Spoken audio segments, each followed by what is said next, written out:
खूप जणांना रविवारी सुट्टी असते आणि त्यानुसार ते आरामात हा दिवस काढतात. आपण सुट्टीमुळे निवांत उठणं, निवांत काही काही गोष्टी करणं आणि पूजा सुद्धा अगदी उशिरा करून चुकीच्या काही गोष्टी आपल्या हाताने घडतात.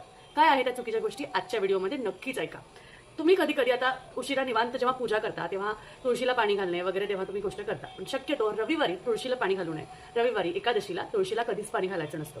त्याचबरोबर रविवारी चुकूनही तुम्हाला उशिरा उठायचं नाही किंवा काळे कपडे घालायचे नाही, कारण रविवार हा सूर्याचा दिवस आहे. तुम्हाला जर का तुमच्या आयुष्यामध्ये सक्सेस, वेल्थ किंवा त्याचबरोबर तुमच्या आयुष्यामध्ये तुम्हाला प्रचिती, त्याचबरोबर खूप ऑपॉर्च्युनिटीज हव्या असतील तर रविवारी लवकर उठून सूर्याचं नामस्मरण करा. सूर्याला अर्घ्य द्या. अर्घ्य म्हणजे पाणी सूर्याला अर्पण करायचं आहे. अशा गोष्टी केल्याने तुम्ही नक्कीच तुमच्या आयुष्यात सक्सेस, तुम्हाला हवं तेवढं धन, हव्या तेवढ्या ऑपॉर्च्युनिटीज मिळू शकतात. कारण रविवार हा सूर्याचा वार आहे आणि ज्या दिवशी आपण आपल्या सूर्याला म्हणजे रविवारी जर का आपण आपल्या सूर्याची त्या दिवशी पूजा केली, मनोभावे त्यांना विनंती केली, तर आपल्यामध्ये सुद्धा त्यांच्या